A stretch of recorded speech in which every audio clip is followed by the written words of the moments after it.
I just want to share with you guys some weird things I've been doing lately that maybe you guys haven't thought of. So yeah, just by starting my diet, I started realizing there's so many things that I did the exact opposite of my whole life, and I was like, well, fuck. What else have I been doing the exact opposite of that's been making me a fucking super soft human being? And I was like, I need hard, very hard. So So the first thing I did was, well, first I started stretching my meals out longer and longer, going from like 3 meals to 2.5 meals to 2 meals, and now I'm at 1 meal. And no cravings, like, is super easy for me to get to 7 p.m. without really, even thinking about it. I will do like a bulletproof coffee or some like a turmeric golden milk in the morning. Um, I was doing 2 tablespoons of butter with that in the morning to kind of like satiating cravings they had for, to get there. But as time goes on, I noticed that I need less and less fat. I just like the taste of it. Like, it just has this like satiating, like mouth coating feel that I just really enjoy. So I'll put butter in anyway, but I don't think I need it at all. I just like it. My brain needs it. We're like 95% saturated fat, so it's like makes sense that I need it. Maybe once my body fat goes down a little more, I might put more back in. But yeah, that's just a the precursor for the other things I want to talk about. So we got 1 meal out of there. The next really important thing I noticed is I was spending fuckloads of time on Netflix. Like, it's such a low consciousness activity. Really, just like lets your brain just like zone out, and then what happens from there? You're relaxed, you're zoned out, but wherever you're watching that Netflix, I mean, there's some habits that have been built up there already. Like, whenever I put on Netflix, I'd immediately just like, be like, oh, I should be eating and smoking a bunch of weed right now.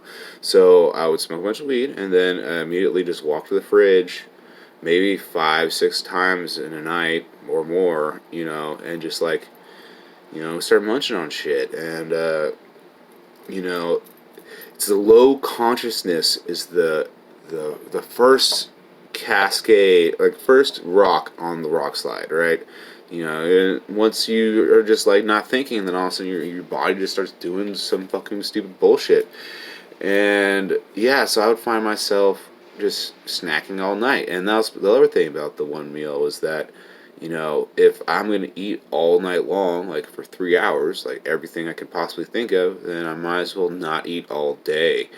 Um, so, I've been doing both of those. But just cutting out Netflix and then starting to watch, like, something that will add value to your life. Like, whatever, on YouTube is an amazing resource. I've been watching like Tom Bayou, Jay Shetty, Eckhart Tolle, and on Impact Theory with Tom Bayou, like it's just like it's such a great resource to find new and exciting people that really have an amazing outlook and they have like an idea that they want to share and create, radiant, positive impact on the people around them in the entire world.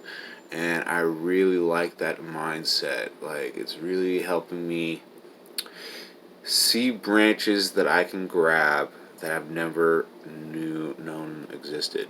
Like, one guy that I saw off of there. Well, this is actually from Russell Brand, which is actually a really dope person. I really like his mindset, the way he communicates, the way he repeats. He's listening to you, right? And then he'll repeat what you said in his own how he perceived it, which is an amazing exercise. Like, how often do we talk to people and they just did not fucking get anything we just said? Like, it just went straight through there, out the other side, and they're just like, oh yeah, blah, blah, blah. Like they're pretending like they were cognizant while you were talking, and I hate that. So when you repeat what you actually perceive from that person, it tells them, hey, he was actually fucking listening to me, which, like, I feel like it doesn't really happen as much as it could, but whatever. Um, so yeah, and he's a very intelligent guy. I like his mind paths, and I think I take some similar mind paths, or maybe it's like something I want to progress to. Like I want to be that fluid of voice, that quick, So if so, I've noticed how powerful it was just changing Netflix for something valuable, like something that's building my life. Like think about how much time did I spend on Netflix? I spent like 10 years on Netflix, just rotting my brain. And if I had spent all that time doing what I'm doing right now, I could be a millionaire. I could be a billionaire by now, just because my mind was healthy. Like my mind has been dead for like a decade, from weed and from bad relationships and distracting myself, and definitely diet health was a huge impact. But yeah, just changing out Netflix is something cooler. Like I, it amazing. And I also notice if I'm like going low consciousness, doing something to relax. If I do that for a couple days, I feel depressed. I feel guilty I haven't done something. But if I'm watching something that's helping me cultivate my inner self somehow, then I'm like, oh, okay, like I don't feel bad whatsoever, and I still got to relax. I still got to learn.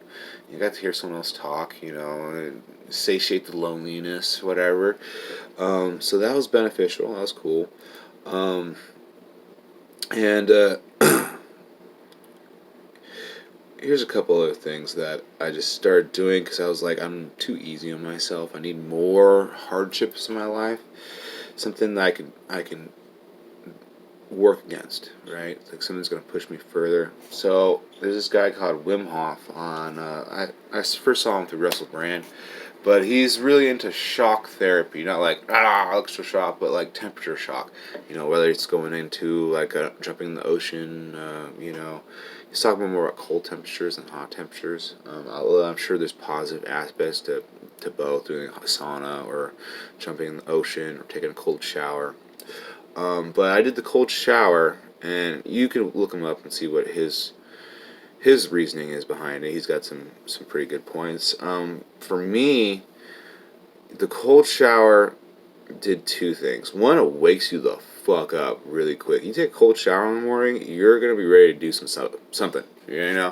Um, and the second is you'll see your breathing cycle immediately change. Like you're like. And I guess like I'm learning that there's lots of types of breath, and each breath seems to have a different thing it wants to do. Whether it's like sexual,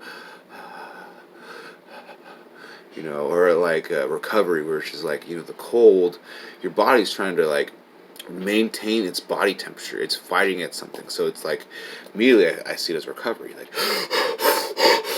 that's your body's literally recovering. And they had a thing where he was like on a fucking mountaintop or something, freezing his ass off, and he's doing this breathing, and they inject him the E. coli, and his body immediately fought off the E. coli and killed it.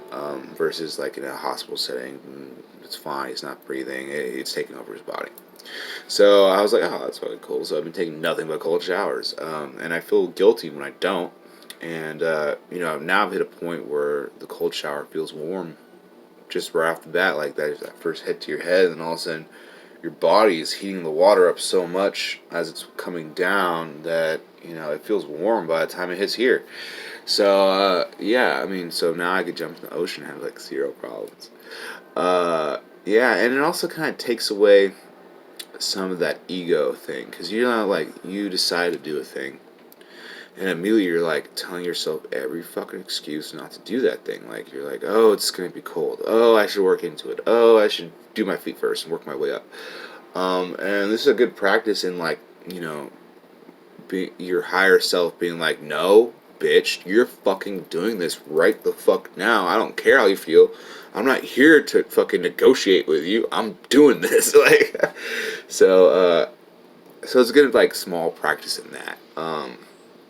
Because I mean, I hit those moments all the time where, like, especially food, or if I want to go exercise, I really gotta be like, dude, you're doing this. So yeah, so I started doing the cold showers. Okay, so this is some like Jordan Peterson shit that I'm sure it's like semi controversial, but He talks about lobsters and lobster hierarchy, right? And so it's like he's drawing comparisons from humans to lobsters because they have some of the same neural pathways or neural connections, so their brains work essentially similar to ours, and they are the simplest version of our brain type and hierarchies and stuff. Lobsters naturally have a hierarchy, and what the thing I thought was interesting is what he noticed is that the lobsters highest on the hierarchy have the best posture. Their shoulders back, their chest is forward, and they correlated with that is how much serotonin they're receiving. So in my mind, I'm like, oh, so if I fix my posture, then I will have more serotonin and therefore be happier. So I'm like, okay, all right, okay. So how do I fix my posture? There's two things that I've been playing with that are totally unfounded and just ideas. The random dude named Gray at the park told me this one. Basically, like stand up straight. Stand up straight. Uh, Move your pelvis forward. In Tai Chi, they call this like the opening of the life gate, where you tuck your tailbone in. Um, I noticed that. Yeah, it just helps align your spine, I think, better, and it is actually more comfortable when you do that. Lean back, put your arms up, push them backwards slowly, and tilt your head back. So align your spine, and then I would kind of focus on like flexing my back muscles. Um, and the reason for this is, we're driving in our cars all day, we're all hunched over, and when we exercise, we tend to exercise the front of our bodies, right?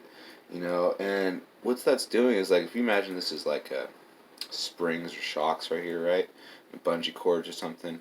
Same amount of bungee cords come down the back, right?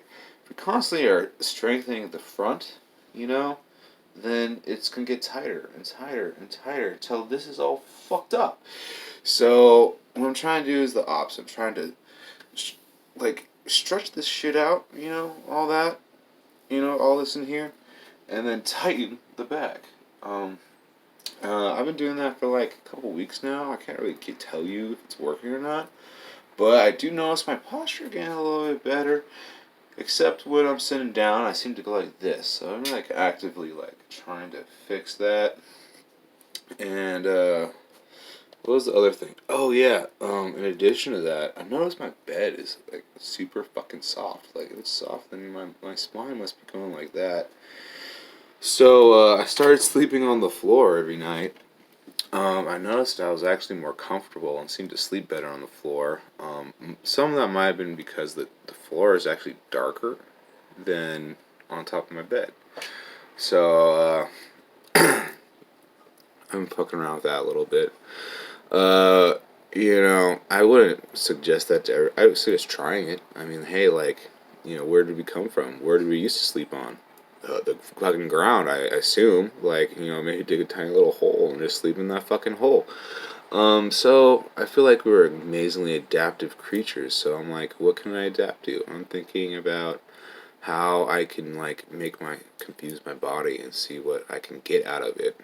Um, and yeah, so I've definitely noticed the other half of that might have been because I lost tons of weight. So I'm like a round shape then. So if I have a really soft bed, it contours and then therefore leaves my spine semi straight. So now I lost all the weight, I don't need the contour, so now it's been hard as fuck. At least that's what I'm thinking here. So yeah, so I did that too. Yeah, and the culmination of these things is pretty cool because it's like, all right, you eat once a day, okay? You aren't watching Netflix and wasting your time. Um, you're also learning from that, and that also means that you're probably not, spending money on Hulu, renting movies, you know, and then if you're not watching those movies, you're probably not eating during those movies. So it's like, that's a lot of time and money saved for learning. So those two together, plus I actually have a pretty unique situation where I pay rent, I actually I don't pay rent is what it is. I work for rent, so I spend a day or two every week doing something around here. I kind of do mostly rough carpentry stuff. Like I redoing the stairs, and she wants it in like the most like labor intensive version possible, which is perfect, because then I can just do like a coat of lacquer every day for months. Like she wants every single piece, like 8 coats of lacquer, right? So it's like I'm limited space, so I can only do one little piece a day, and I can just do that forever, right? And with so if you don't spend any money on food, you make all your own food because you want it to be organic, raw, healthy, no sugar, right? Do that blend like if you make big trays of something every once a week, right? Dude, that's like $5 to $10 a meal. That's I was eating out 2 meals a day for the longest time, and then the third meal was still garbage. I was like fucking chips and cheese or salami or whatever. So yeah, immense amount of money savings. So like what I'm spending, let's say I spend $10 a day, so I'm spending like $300 a month, and I don't have rent, and I try not. I go through like a friend's family plan for my phone. It's like $10, and then the other stuff is just stuff for me, right? And then savings. So it's like, okay, I'm spending, let's be generous. They say $500 a month, with some stupid things in between. Uh, yeah, I could easily spend $500 on food, just for the whole month, and that's prepping and extra stuff, whatever. But still, like, I can make $500 in like 2 days, 3 days. Um, so that leaves a fuck ton of time open to like really assess life and work on the passions. Because before doing that, I was working 5 to 6 days a week, and because there's no time and because of commute, I spend an hour and a half to one direction sometimes, maybe 3 hours a day on commute. So if you spend 8 hours on commute or on working, 3 hours on commute, you have, and then maybe an hour to cook the meal or go get it. So like because you have no time to cook, that means you're eating out more, and eating out is exponentially expensive. Like $30 a meal, like that's ridiculous. And I like to eat a lot of fucking food. Like if I go out, it's like, and if I want to eat good food, like organic food and like no sugar, no processed, I'm like looking at $60. And that's because I'm going to like a really nice place, get like a fucking prime rib, shit that I wouldn't cook myself, right? So, so yeah, like saving so much time and money. With the time, you can find so many more ways to save money, right? Like going and making that food, noticing that you're overdrafting on your fucking bank account every couple days or something like that. Like, the time spent on these things can save us crazy amounts of money. And don't you rather have time, like extra time to do the things that you think about doing? Because like right now, I think the system that most people are doing is they're using all their time now to create a better future, and then when they have that future and that success or whatever, then they'll take the extra time to do all the things they want. But like, once you get there, you might be a fucking like 60-year-old man driving like a red BMW or whatever. Like, I think that was from 4 Hour Work Week. Uh, yeah, you're gonna have like an old man crisis, right? Because you didn't take the time to have the fun like your whole life when you actually had the energy to have the fun. Like, so, and I don't want to wake up one day a 6-year-old man with no family, no kids, nothing to do because I've already done all the things I need to do in my whole life, and then become a fat piece of shit. Like, that doesn't sound right. So, yeah, so like Bruce Lee said, it's not about adding things to our lives, it's about cutting away the fat, the excess. Um, yeah. What else could I cut away from my life? Weed. Weed's a hard one. Um, Maybe I shouldn't say it's hard. It's probably easy, but I just don't want to give it up. Why don't I want to give it up? Um, the stories that relaxes me. It actually doesn't relax me. And if anything, it makes me more